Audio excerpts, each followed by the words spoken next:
সম্মানিত দর্শক, আমার দুই পাশে আপনারা দুইজন বিজ্ঞ আলেমে দ্বীনকে দেখতে পাচ্ছেন। দুই প্রাঙ্গণের দুইজন আলেম, একজন হলো সুন্নি পর্যায়ের, আরেকজন হলো দেওবন্দি অর্থাৎ কওমি ঘরানার আলেম।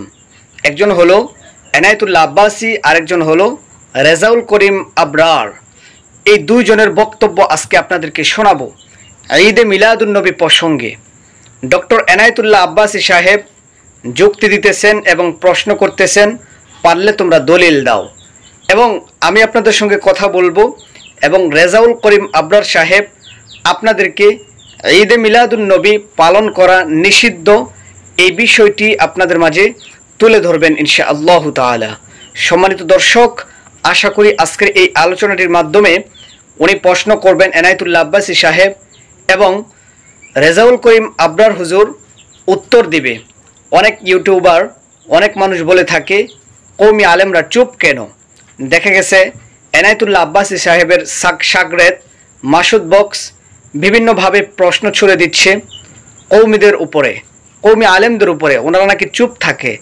তা আজকের এই আলোচনাটি আপনি দেখলে শুনলে বুঝতে পারবেন রেজাউল করিম আবরার ঈদে মিলাদুন্নবী সম্পর্কে কি যুক্তি দিতেছেন, কোরআন হাদিসের মাধ্যমে কি বলতেছেন। আর ডক্টর এনায়েতুল্লাহ আব্বাসী সাহেব ঈদে মিলাদুন্নবী প্রসঙ্গে জায়েজ আছে, এটা করা যাবে, আমরা করলে দোষ কি, তোমরা কত কত বেদাত করতেছো। তো এই প্রসঙ্গে উনি কি বলতেছেন এবং রেজাউল করিম আবরার সাহেব কি প্রশ্নের উত্তর দিতেছেন, আপনারা আশা করি সঠিক বিষয়গুলো বুঝতে পারবেন এবং আপনারা এর উপরে আমলও করতে পারবেন। তো আসুন তাদের দুইজনের বক্তব্য আমরা শুনে আসি।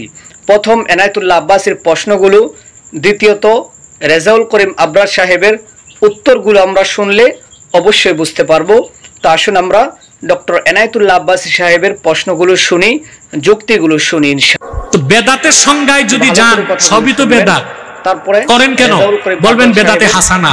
বেদাতে হাসানা বলে যদি কিছু থাকে তাহলে ঈদে মিলাদুন্নবী সাল্লাল্লাহু আলাইহি সাল্লামের মাহফিল বেদাতে হাসানা হিসেবে সবচেয়ে উত্তম বেদাতে হাসানা।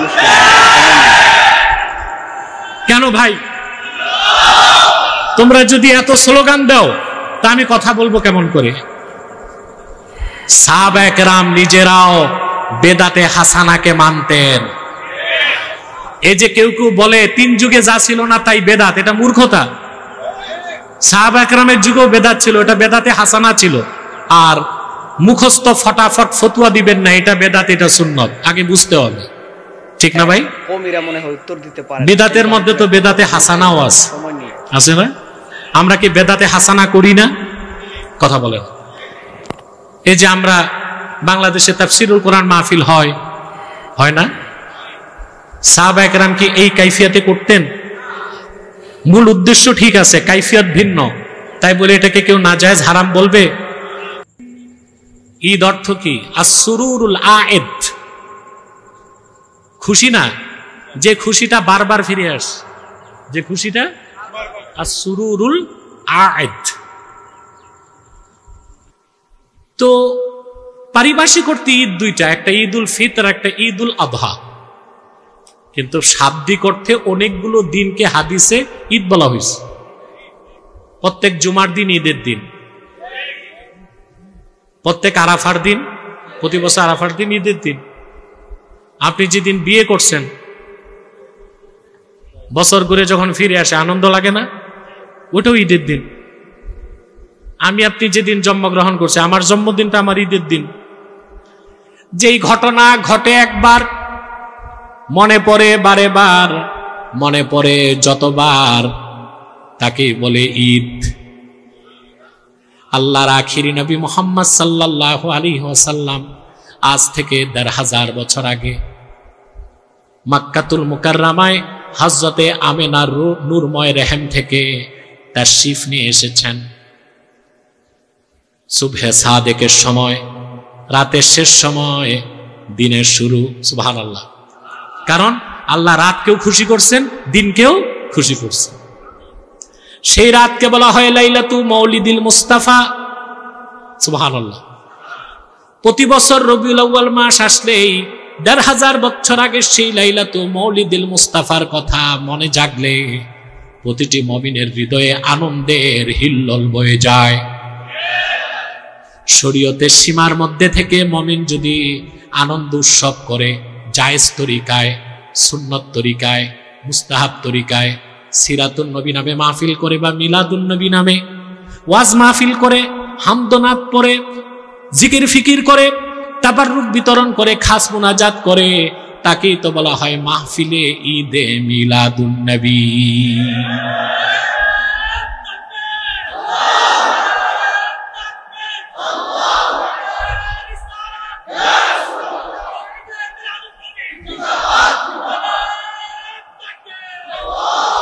তোমার ভিতর রাসূলের সুন্নাত নাই, রাসূলের খতমে নবুয়ত নিয়ে কাদিয়ানীরা টানাটানি করে, তোমার কোনো প্রতিবাদ নাই। রাসূল নিয়ে ব্যঙ্গ করে, তোমার প্রতিবাদ নাই। রাসূলের শানে আঘাত করে, তোমার প্রতিবাদ নাই। আম্মা জান আয়েশাকে নিয়ে কথা বলে, তোমার প্রতিবাদ নাই। খানকায় বসে থাকো, আর রবিউল আউয়াল আসলে তোমার ইশকে রাসূল তুমি আটকে রাখতে পারো না।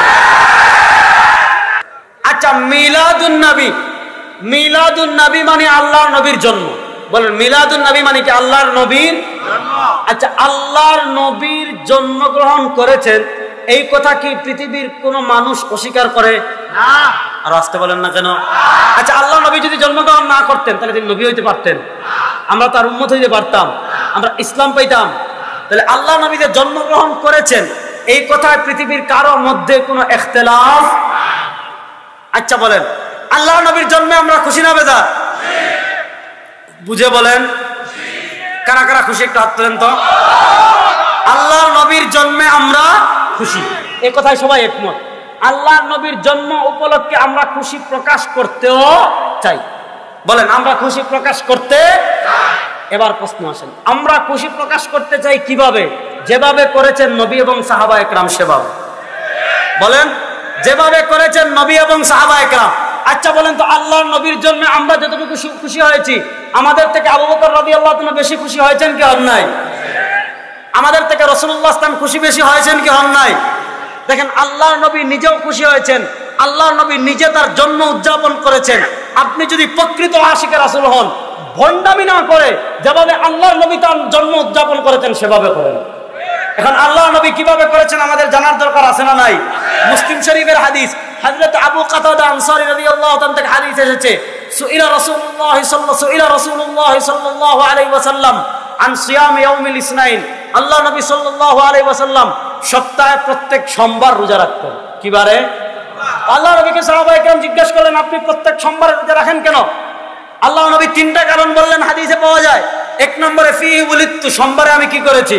জন্মগ্রহণ করেছি। তাহলে আল্লাহ নবী জন্মগ্রহণ করেছেন কি বারে? সোমবারে।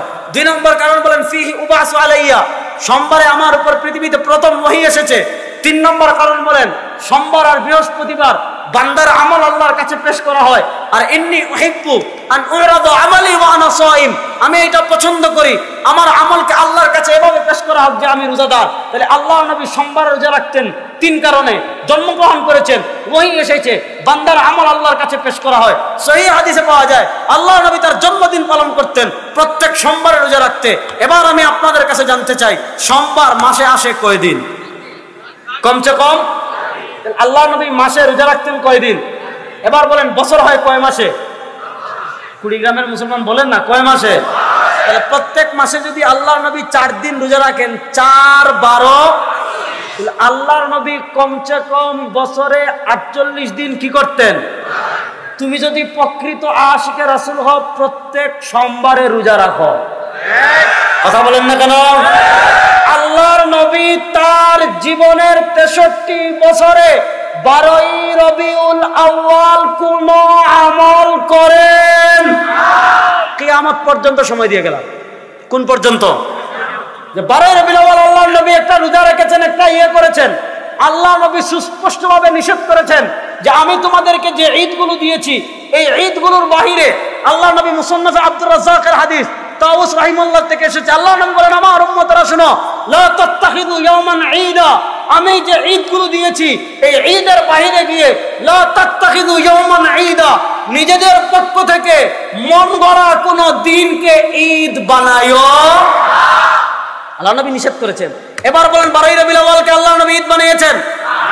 আল্লাহ নবী তার জীবনের 63 বছরের জীবনে আল্লাহর নবী প্রত্যেক সোমবারে কি রাখতেন? আল্লাহর নবী তার জন্ম পালনের জন্য নির্ধারণ করেছেন বারকে, তারিখকে না, কি কে, বারকে।